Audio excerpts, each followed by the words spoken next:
2-minute warning here. We're gonna put you in a 2-minute drill because I know you like to score 136 touchdowns over your career. Real quick, would you become an agent? I know you've been working out with some guys, getting some guys in position. Is that in your cards? So it was funny. Me and my agent Rocky, we were talking about being an agent, and you know, he and I, we've worked so much together. And he said to me, he was like, "So, do you think you can go take the test and pass?" I was like, "I can go without studying for it. I can go take the test and pass." And I think, fuck, I missed it by like one answer. I missed it by one answer. You go pass it, yeah. Literally. So, you know, once he saw that, he was like, "Man, that's crazy. Like you didn't even study for it." And so, you know, I don't want to be an agent for why agents are agent. I want to be an agent for cause. You know, I want to be the first agent who fired his client for not being the right kind of person he should be, regardless of how much money the agent is making. Gotcha. Why don't you, coaching wise, never coaching in your cards? I know you talked about that a lot, but from the coaching standpoint, the intellect there, why didn't you ever think about coaching? Yeah, I'm a control freak, Buck. And you remember, I just, I don't understand why people can't do their job.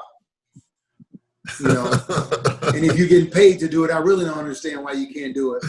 And if you're making millions to do it, I really don't understand why you can't do it. In order to be a really good coach, you have to understand the man who can't. You got to understand the people at the bottom of the roster along with the people at the top of the roster.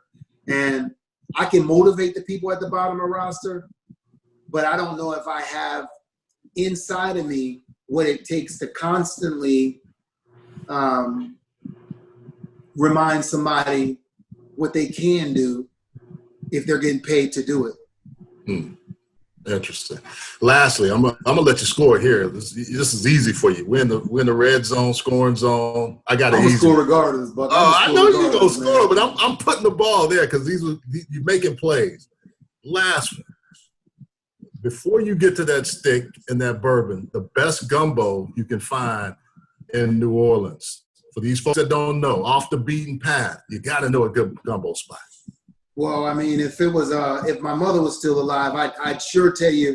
Well, we know that. That would be like primo.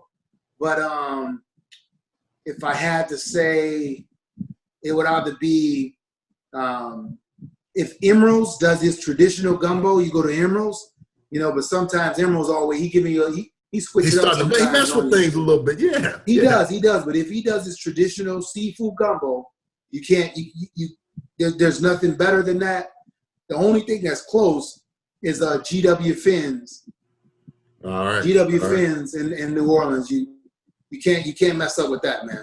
Yeah, well, I knew you were gonna score and go for 2 points and then run off the field, run up in the stands and clap. Got to do the most, man.